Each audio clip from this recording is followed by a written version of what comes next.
اما بعد فاعوذ باللہ من الشیطان الرجیم بسم اللہ الرحمن الرحیم۔ محترم ناظرین کرام، سلسلہ ہے احکام قرآن، اور اس سلسلے میں بیان کی جاتی ہیں قرآن پاک کی وہ منتخب آیات جن کا تعلق احکام سے ہوتا ہے، یعنی حلال و حرام کے مسائل سے ہوتا ہے۔ آج ہم نے انتخاب کیا ہے سورہ بقرہ کی آج ہم نے انتخاب کیا ہے سورہ آل عمران کی آیت نمبر 28 کا۔ آئیے سب سے پہلے اس آیت مبارکہ کی تلاوت اور ترجمہ سنتے ہیں۔ قرآن کی روشنی لا يتخذ المؤمنون الكافرين أولياء من دون المؤمنين ومن يفعل ذلك فليس من الله في شيء إلا أن تتقوا منهم تقاه ويحذركم الله نفسه وإلى الله المصير۔ مسلمان کافروں کو اپنا دوست نہ بنا لیں مسلمانوں کے سوا، اور جو ایسا کرے گا اسے اللہ سے کچھ علاقہ یعنی تعلق نہ رہا مگر یہ کہ تم ان سے کچھ ڈرو، اور اللہ تمہیں اپنے غضب سے ڈراتا ہے اور اللہ ہی کی طرف پھرنا ہے۔ محترم ناظرین کرام، آیت مبارکہ اپنے سماعت کی اس آیت مبارکہ کے تحت کن موضوعات پر گفتگو ہوگی، کن نکات پر بات کی جائے گی، آئیے پہلے ان کی فہرست ملاحظہ کرتے ہیں۔ قرآن کی روشنی سورہ آل عمران کی آیت نمبر 28 کے تحت زیر بحث لائے جانے والے اہم نکات۔ نمبر 1، مذکورہ آیت مبارکہ کا شان نزول کیا ہے؟ نمبر 2، غیر مسلموں سے دوستی کے کیا احکام ہیں؟ نمبر 3، غیر مسلموں سے لین دین کے کیا احکام ہیں؟ نمبر 4، غیر مسلم والدین یا ذوی الارحام رشتہ دار ہوں تو کیا احکام ہوں گے؟ نمبر 5، ملکی سطح پر غیر مسلموں سے معاہدوں کے کیا احکام ہیں؟ نمبر 6، مذکورہ آیت مبارکہ میں خوف کے وقت غیر مسلموں سے کس قسم کے برتاؤ کی اجازت دی گئی ہے؟ محترم ناظرین کرام، پہلے نقطے کی طرف چلتے ہیں۔ پہلا نقطہ ہمارا یہ ہے کہ اس آیت مبارکہ کا شان نزول کیا ہے۔ اس آیت مبارکہ کا ایک سے زیادہ شان نزول بیان کیا گیا۔ ایک شان نزول یہ بیان کیا گیا کہ حضرت عبادہ بن صامت رضی اللہ تعالی عنہ نے جنگ احزاب کے موقع پر نبی اکرم علیہ الصلوۃ کی بارگاہ میں عرض کیا، یا رسول اللہ صلی اللہ علیہ وسلم، 500 یہودی ہیں جن کا مجھ سے تعلق ہے، اگر میں کہوں گا تو وہ اس غزوے میں ہماری طرف سے شریک ہوں گے، ہماری طرف سے جنگ کریں گے۔ اس موقع پر یہ آیت مبارکہ نازل ہوئی اور منع کر دیا گیا کہ کفار کو اپنا مددگار نہ بناؤ۔ ایک اور حدیث پاک جس کو امام بخاری رحمہ اللہ نے اپنے صحیح میں، امام مسلم رحمہ اللہ نے اپنی صحیح میں، اور دیگر محدثین نے بھی کتب احادیث میں نقل کیا کہ ایک صحابی رضی اللہ تعالیٰ عنہ، حضرت حاتب ان کا نام تھا، ان سے ایک مرتبہ ایک خطا ہوئی کہ انہوں نے ایک خط لکھا اور وہ خط ایک عورت کو دے دیا، اور اس خط کے اندر تفصیلات تھیں کہ مسلمان کس طریقے سے مکہ میں آنا چاہتے ہیں، کس قسم کی تیاریاں ہیں اور کیا کر رہے ہیں۔ نبی اکرم علیہ السلام نے حضرت علی المرتضیٰ رضی اللہ تعالیٰ عنہ، حضرت زبیر اور مقداد کو بھیجا کہ جاؤ فلاں جگہ ایک عورت ہے، اس کے پاس ایک خط ہے اور وہ خط جو ہے اس سے لے کر آؤ۔ ایک بڑھیا کے پاس پہنچے، ایک باغ میں تھی، اور اس سے جا کر کہا کہ وہ خط ہمیں دے دو۔ اس نے کہا میرے پاس نہیں ہے۔ انہوں نے اصرار کیا کہ وہ خط ہمیں دے دو۔ بہرحال اس نے اپنے چٹیا سے نکال کے بالوں میں چھپا رکھا تھا اور وہ خط حوالے کیا۔ جب اس خط کو لایا گیا اور پڑھا گیا تو اس خط کے اندر وہ تفصیلات موجود تھیں جس کا راز میں رہنا ضروری تھا۔ مسلمانوں کی ایک جنگی حکمت عملی تھی۔ ظاہر بات ہے کہ مکہ مکرمہ فتح کرنے جا رہے تھے، اور اس موقع پر وہ باتیں جس کا تعلق ان چیزوں سے جس کو راز سمجھا جاتا ہے، وہ تیاری کے اوصاف، تعداد کے بارے میں تفصیل، اوزار اور ہتھیاروں کے بارے میں تفصیل وغیرہ ذالکہ۔ تو یہ جو چیزیں اس خط میں جب برآمد ہوئیں اور وہ خط ابھی پہنچا نہیں تھا، تو نبی اکرم علیہ الصلوۃ والسلام نے حضرت حاطب کو طلب فرمایا. انہوں نے عرض کی یا رسول اللہ صلی اللہ علیہ وسلم، میں نے کفر کی محبت کی وجہ سے ایسا نہیں کیا.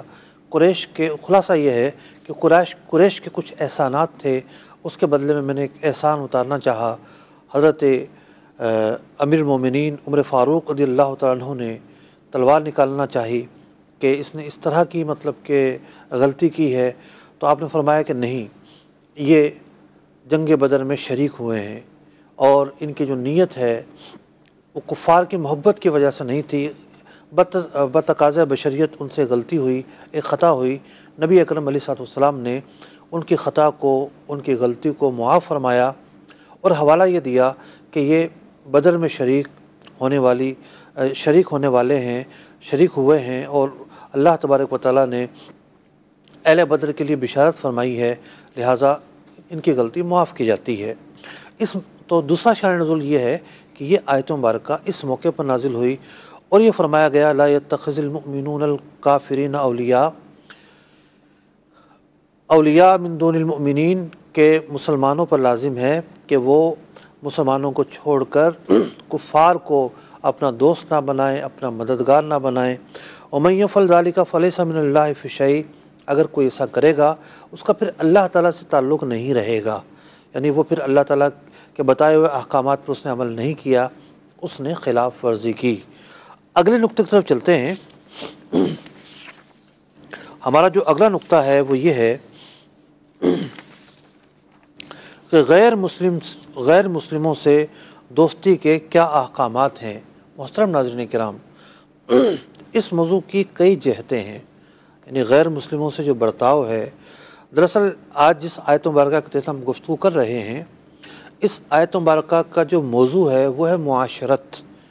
ایک سوسائٹی کے اندر کہیں بھی چلے جائیے، کسی بھی مسلم ملک میں چلے جائیے، وہاں لا محالہ غیر مسلم بھی رہتے ہیں، اور اسلامی ریاستیں غیر مسلموں کو بہت سارے حقوق دیتی ہیں. بات یہ ہے کہ اس مسئلے کے کئی زاویے ہیں، یعنی غیر مسلموں سے جو برتاؤ ہے اس کے کئی زاویے ہیں. ایک زاویہ ریاست کا ان کو جو رعایتیں دینا ہے اس کے تعلق سے ہے، اس میں کافی گنجائش ہے. ایک زاویہ ہم جو لین دین کرتے ہیں، خرید و فروخت کرتے ہیں، اس کے زاویے سے ہے. ایک زاویہ یہ ہے کہ اگر کسی کے ماں باپ غیر مسلم ہوں یا بہن بھائی غیر مسلم ہوں، وہ ان کے ساتھ کیسا برتاؤ کرے گا. ایک زاویہ یہ ہے کہ ان کے ساتھ دوستی رکھنا. تو دیگر جو زاویے بیان کیے گئے وہاں بہت ساری گنجائشیں موجود ہیں، لیکن جو سب سے نازک پہلو ہے وہ ہے دوستی کا، کیونکہ دوستی جو ہے وہ بندے کو اندھا کرتی ہے، اور دوستی جب ہو جاتی ہے تو پھر وہ دوستی بعض اوقات کفر تک پہنچاتی ہے. بعض اوقات بندہ دوستی میں آ کے حق کا ساتھ نہیں دیتا، دوستی میں آ کے اسلام کے بجائے کفر کا ساتھ دیتا ہے. دوستی میں بہت ساری خرابیاں موجود ہیں.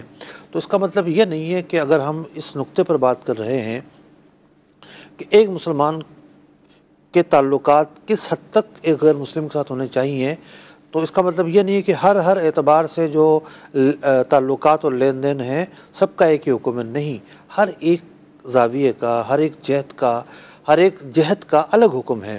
دوستی کے تعلق سے پہلی بات تو یہ ہے کہ قرآن پاک کی اس آیت مبارکہ میں یہ فرمایا گیا لا يتخذ المؤمنون، مسلمان نہیں بنائیں گے، لا يتخذ المؤمنون الکافرین اولیاء، کفار کو، غیر مسلموں کو اولیاء نہیں بنائیں گے. اب لفظ اولیاء کے دو معنی ہیں. ایک معنی ہے مددگار، یعنی ان کو مددگار نہیں بنائیں گے. کسی اہم مہم میں جہاں راز رکھنا ضروری ہے، یا کسی ایسے معاملے میں جہاں ان کو ساتھ ملانے سے اسلام کی جو وقت ہے وہ کم ہوتی ہے، تو ان کو مددگار نہیں بنائیں گے.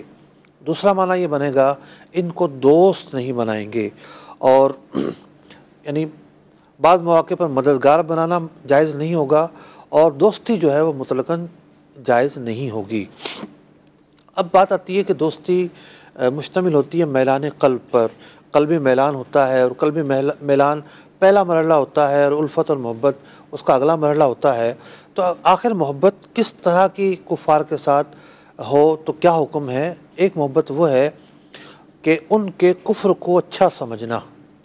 کفار کے ساتھ اگر کوئی ایسی محبت کرتا ہے، ان کے کفر کو اچھا سمجھتا ہے، معاذ اللہ ثم معاذ اللہ، اس کو بتوں کی عبادت اچھی لگتی ہے، یا اس کو ایک سے زیادہ خدا کا تصور اچھا لگتا ہے، یا کوئی ایسا معنی ہے کہ کفر کو وہ اچھا سمجھتا ہے، تو یہ جو محبت ہے یہ کفر ہے، یہ کفر پر مشتمل ہے، اور ایسی محبت رکھنے والا ظاہر بات ہے پھر مسلمان نہیں رہے گا۔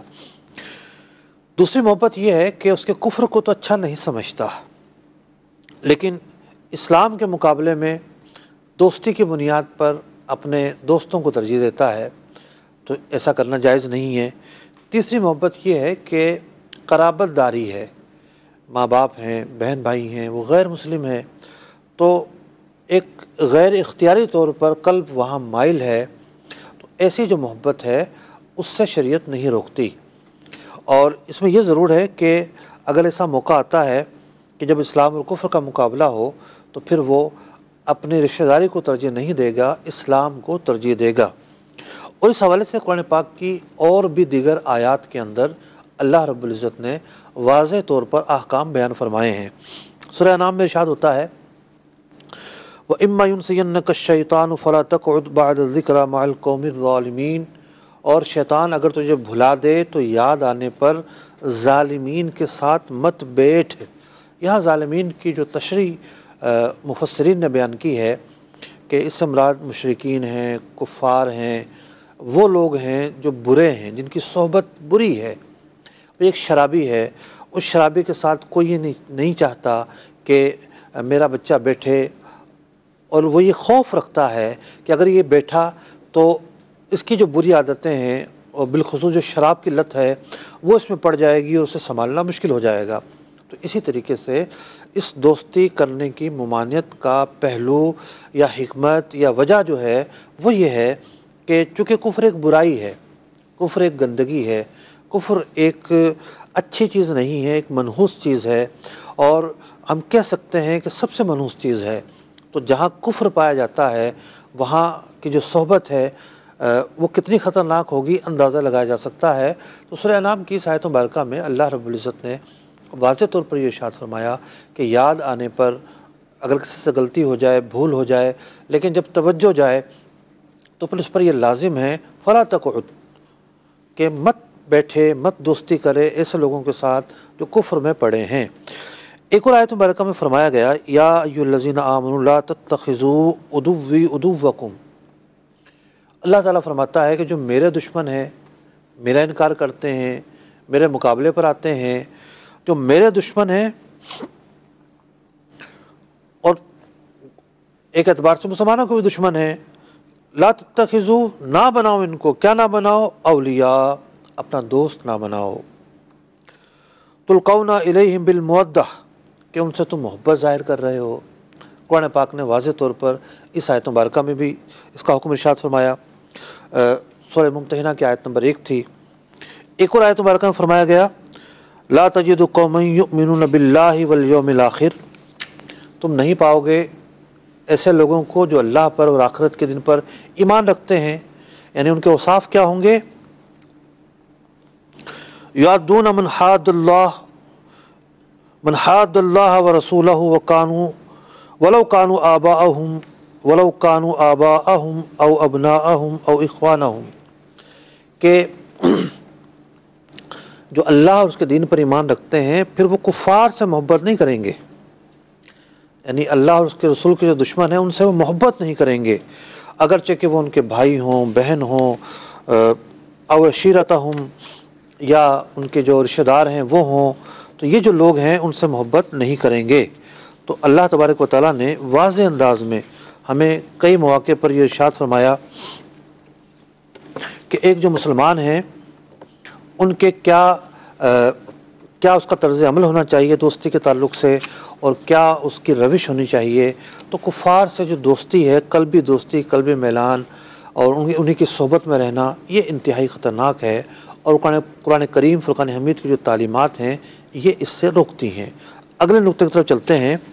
ہمارا اگلا نقطہ یہ ہے کہ کفار کے ساتھ لین دین کے کیا احکام ہیں، یعنی ہم معاشرے میں رہتے ہیں، اس معاشرے میں رہتے ہوئے جو کفار ہیں ان کے ساتھ خرید و فروخت کرنا بھی پڑ جاتا ہے، ان کے یہاں نوکری بھی کرنا پڑ جاتا ہے، انہیں نوکر بھی رکھنا پڑ جاتا ہے. اس طرح کے کیا احکام ہیں؟ فتاوی رضویہ شریف جلد 24 سے میں 13 چیزیں بیان کر رہا ہوں کہ شریعت مطہرہ نے جہاں بہت ہی وسیع احکام بیان فرمائے ہیں.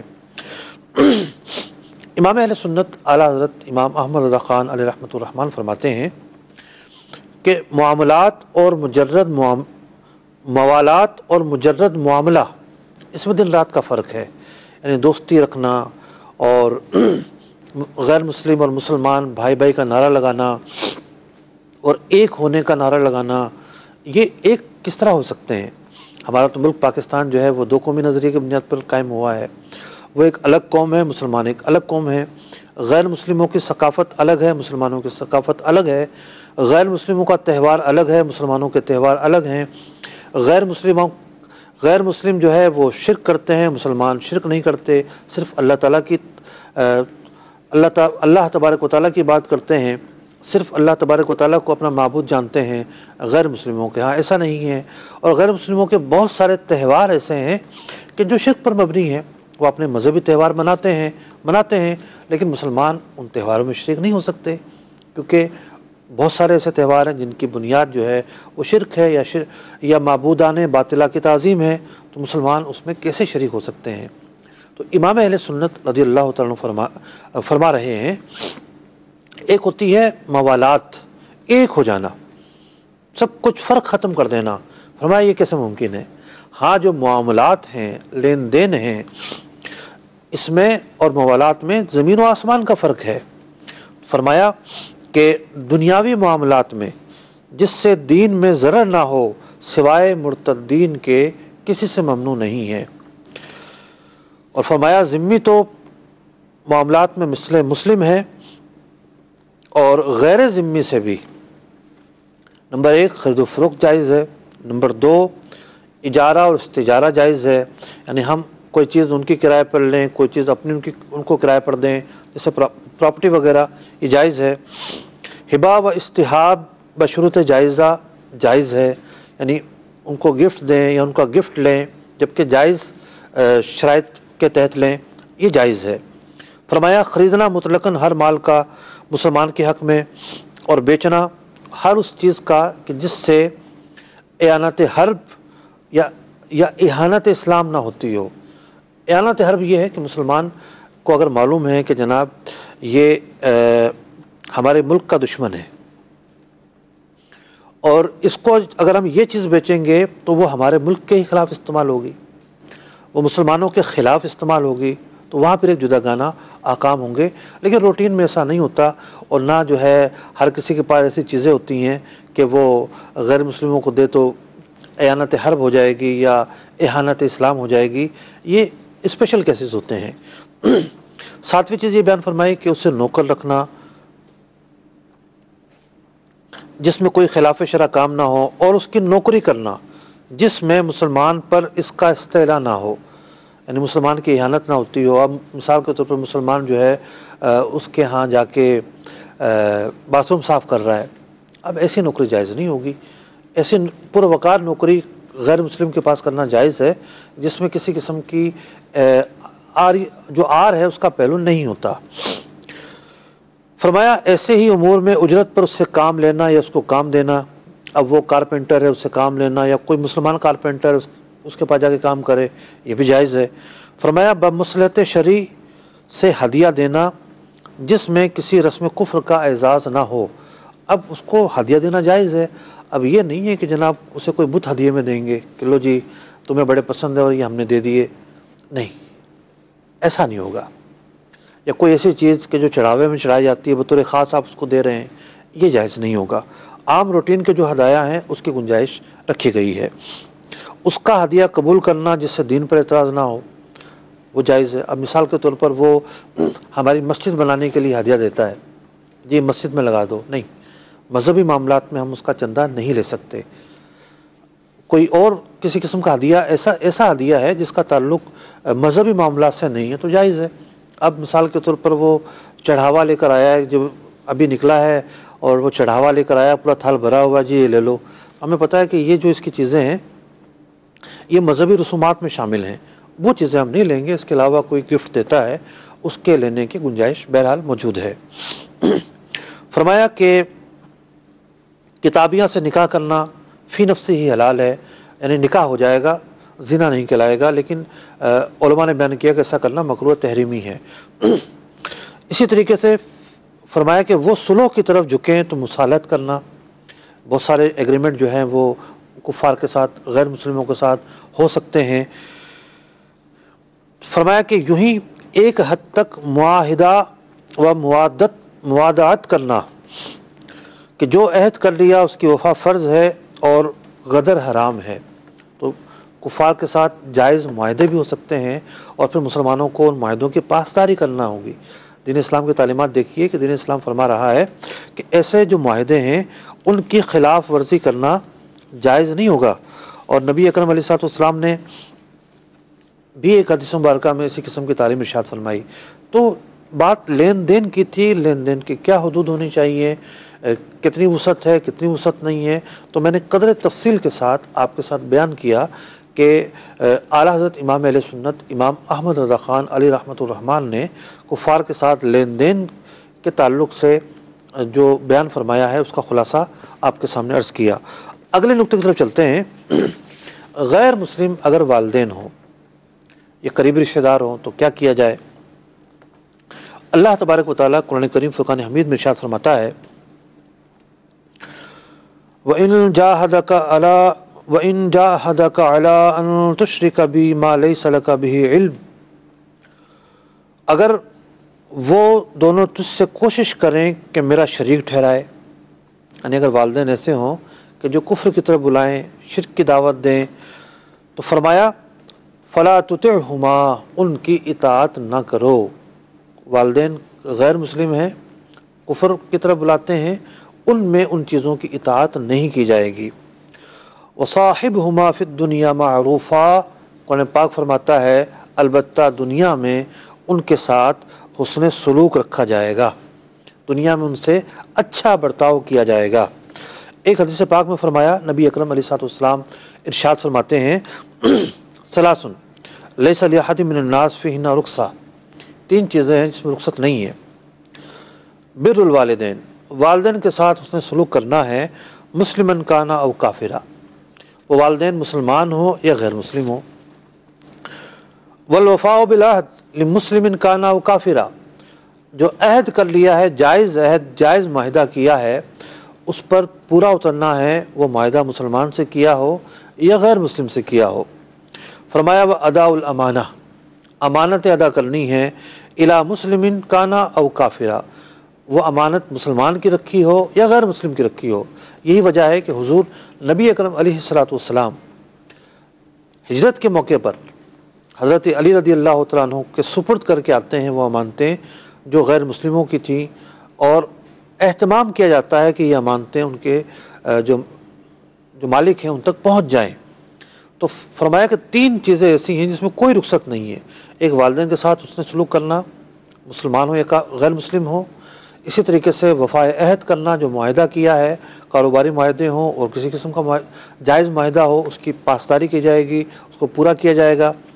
معاہدہ مسلمان سے کیا ہو یا غیر مسلم سے کیا ہو، امانت آپ کے پاس رکھی ہے، وہ امانت مسلمان کی ہے یا غیر مسلم کی ہے، دونوں ہی صورتوں میں اس میں خیانت کرنا جائز نہیں ہے، اور اسے متعلقہ شخص تک، مالک تک پہنچانا ضروری ہوگا۔ اگلے نقطے کی طرف چلتے ہیں۔ ہمارا اگلا نقطہ یہ ہے کہ ملکی سطح پر کفار کے ساتھ معاہدوں کے کیا احکامات ہوں گے۔ حضرت عائشہ رضی اللہ تعالیٰ عنہ سے مروی ہے کہ ایک موقع پر ایک غیر مسلم شخص مشرک تھا، یعنی جنگ بدر کا موقع تھا، مسلمانوں کے ساتھ ہو لیا کہ میں بھی آپ لوگوں کی طرف سے جنگ کرتا ہوں، تو نبی اکرم علیہ الصلوۃ والسلام نے اسے واپس بھیج دیا اور فرمایا ہم مشرکین سے مدد نہیں لیتے۔ یہ ایک موقع تھا۔ ایک اور موقع ہے کہ علماء نے بیان کیا کہ بعض مواقع پر نبی اکرم علیہ الصلوۃ والسلام سے جنگ میں بھی غیر مسلموں سے مدد لینا ثابت ہے۔ چنانچہ یہودیوں کا قبیلہ تھا بنی قنیقاع، اس سے ایک موقع پر مدد لی گئی، اور مال غنیمت سے اس کو حصہ بھی دیا گیا۔ اسی طریقے سے مفسرین نے بیان کیا کہ غزوہ بنی حوازن میں صفوان بن امیہ سے مدد لی گئی۔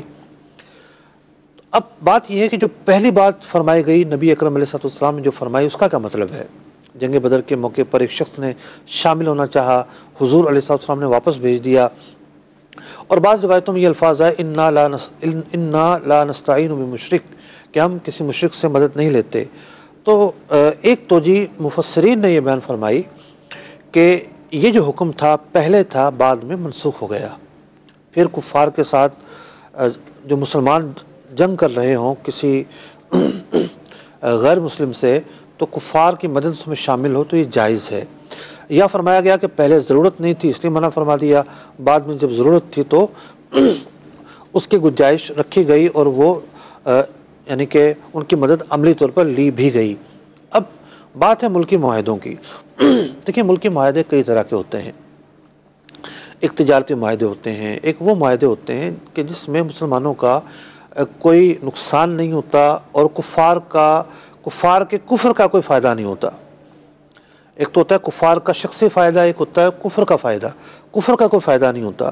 تو ایسے معاہدے کرنے میں کوئی حرج نہیں ہے۔ یہی وجہ ہے کہ آج تک کسی نے یہ نہیں کہا کہ جو غیر مسلم ممالک کی پروڈکٹس ہیں وہ حرام ہیں، ناجائز ہیں۔ ان کی جائز پروڈکٹ کو ہم جائز کہتے ہیں۔ اگر کسی حرام چیز سے بنی ہے، کسی حرام چیز کی آمیزش ہے، تو پھر ایک الگ جداگانہ بات ہوتی ہے۔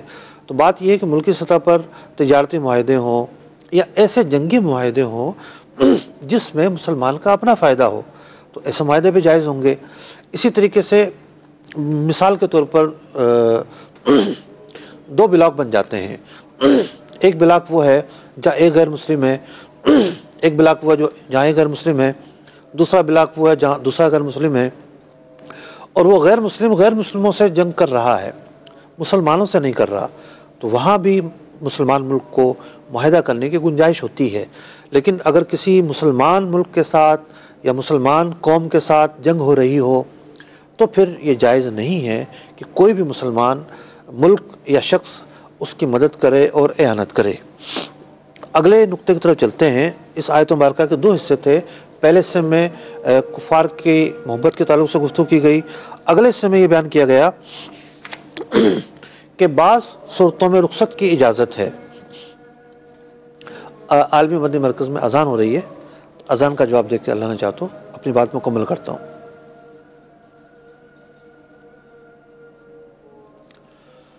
اللہ اکبر، اللہ اکبر، اللہ اکبر، اللہ اکبر۔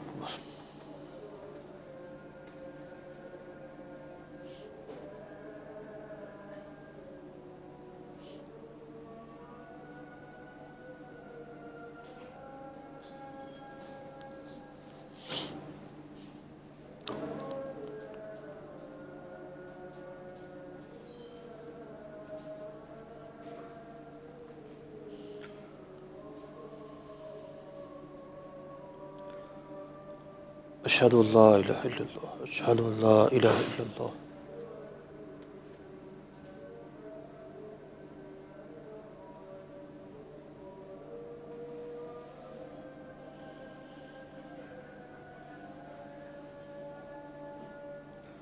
اشہد ان محمد رسول اللہ۔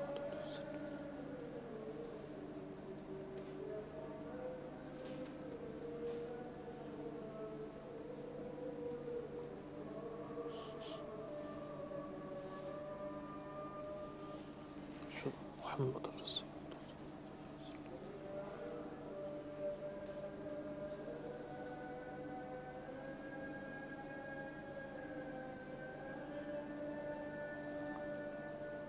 لا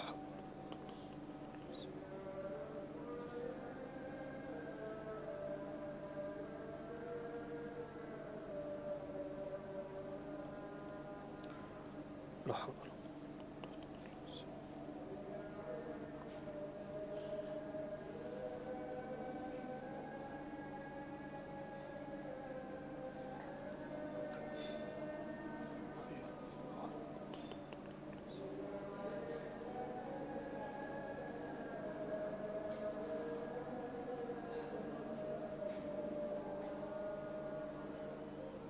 اللہ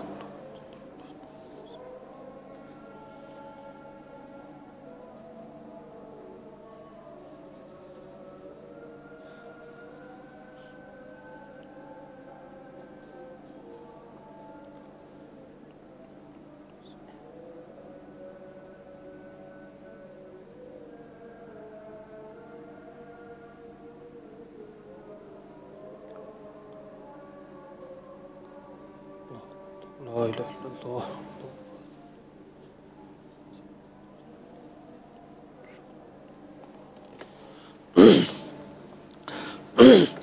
تو میں یہ عرض کر رہا تھا کہ اس آیت مبارکہ کا جو ایک اور موضوع ہے، اس آیت مبارکہ کے دو حصے ہیں. پہلے حصے کے اندر اللہ رب العزت نے ممانعت بیان فرمائی کفار سے مدد لینے یا ان سے دوستی کرنے کی. دوسرے حصے کے اندر مشروط رخصت عطا فرمائی گئی. مخصوص جو رخصت ہے وہ کیا ہے؟ فرمایا گیا الا ان تتقوا منهم تقاه، اگر تمہیں ان سے ڈر ہو تو پھر گنجائش ہے. کس چیز کی گنجائش ہے میں عرض کرتا ہوں تفصیل کے ساتھ، لیکن پھر بھی وَيُحَذِّرُكُمُ اللَّهُ نَفْسَهُ، اور یاد رہے کہ اللہ تبارک و تعالیٰ تمہیں اپنے غضب سے ڈراتا ہے، حدود سے باہر نہ نکل جانا. فرمایا گیا وَإِلَى اللَّهِ الْمَصِيرُ، اور پلٹنا تو اللہ تعالیٰ ہی کی طرف ہے. اب بات یہ ہے کہ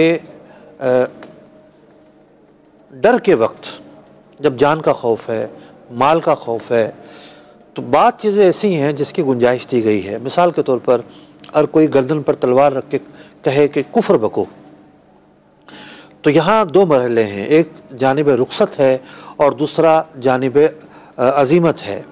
یعنی اس دونوں چیزوں کی اجازت ہے کہ چاہے تو کفر نہ بکے مسلمان اور وہ اپنی جان دے دے اللہ کی راہ میں، تو اس کی جان دینا شہادت کہلائے گی. اس بات کی بھی شرع جو ہے وہ اجازت دیتی ہے. دوسرا جو پہلو ہے رخصت کا، کہ وہ کفر کو دل میں برا جانے لیکن زبان سے تلوار اس کے گردن پر رکھ دی گئی ہے یا پسٹل کن پٹی پر رکھ دی گئی ہے، اور جان جانے کے خوف کی وجہ سے دل میں برا جانتے ہوئے دل میں اسلام باقی ہے لیکن زبان سے کلمہ کفر کہتا ہے، اس میں بھی کوئی ایسی نیت کرے کہ جس میں بیزاری شامل ہو، جس میں کوئی ایسا کلمہ کہنے کی کوشش کرے پہلے تو جو زو مانا ہو، اس سے بھی کام نہیں چلتا. تو بیزاری کے ساتھ اور دل میں برا جانتے ہوئے کلمہ کفر کہہ دے، اس بات کی گنجائش رکھی گئی ہے. ایک موقع پر دو صحابہ کرام علیہم رضوان مسلمہ کذاب کے پاس گئے. مسلمہ نے ایک کو پکڑ لیا کہ تم حضور علیہ الصلوۃ والسلام کو اپنا رسول جانتے ہو، اللہ کا رسول جانتے ہو؟ انہوں نے کہا ہاں، اور کہا کہ مجھے؟ تو کہا کہ ہاں. دوسرا سے پوچھا کہ حضور علیہ الصلوۃ والسلام کو اللہ کا رسول جانتے ہو؟ اس نے کہا ہاں. کہا مجھے؟ تو انہوں نے کوئی جواب نہیں دیا. کہا میں بہرا ہوں. تو اس کو مسلمہ نے شہید کر دیا. تو جب نبی اکرم علیہ السلام کو یہ خبر پہنچی تو فرمایا پہلے نے رخصت پر عمل کیا، اللہ تبارک و تعالیٰ کے ہاں اس پر کوئی گناہ نہیں ہے. اور فرمایا دوسرا ہے اس نے اس کی جو جان ہے وہ اللہ کی راہ میں گئی، وہ شہید ہے اور مبارک ہے. تو کہنے کا مقصد یہ ہے کہ بعض مواقع پر کلمہ کفر کہنے کی بھی اجازت ہے، لیکن اس آیت مبارکہ کے دو پہلو ہیں. ایک یہ ہے کہ بندہ دینی امور میں تقیے کو اپنائے، اور دینی امور میں دل میں کچھ اور زبان سے کچھ اور بولتا رہے، ایمان کو چھپائے، اس بات کی گنجائش نہیں ہے. یہ جو بات بیان کی گئی ہے اس وقت بیان کی گئی ہے جب کنپٹی پر کوئی بندوق رکھ کر یہ بات بیان کر رہا ہو، اور جہاں مستقل حالات ہی ایسے پیدا ہو جائیں کہ مسلمان اپنے دین پر عمل نہ کر سکتا ہو اور کفر پر اسے اکسایا جاتا ہو اور کفر کے لیے اسے تکلیفیں پہنچائی جاتی ہوں، تو وہاں ہجرت کرنا ضروری ہو جاتا ہے. وہاں تکیے سے کام نہیں لیا جائے گا. تکیے کی دین اسلام میں کوئی حیثیت نہیں ہے. دین اسلام میں دینی امور میں تکیہ ہے ہی نہیں، ہجرت ہے. جان کا خوف آ گیا، راستے میں روک لیا گیا، کفر بکنے کے لیے کہا گیا، وہ ایک جدا گانا معاملہ ہے. لیکن مستقل طور پر بندہ یہ کہے کہ جی میں تکیے پر عمل کر رہا ہوں، اس کی گنجائش نہیں ہے، بلکہ ہجرت کا معاملہ ہے.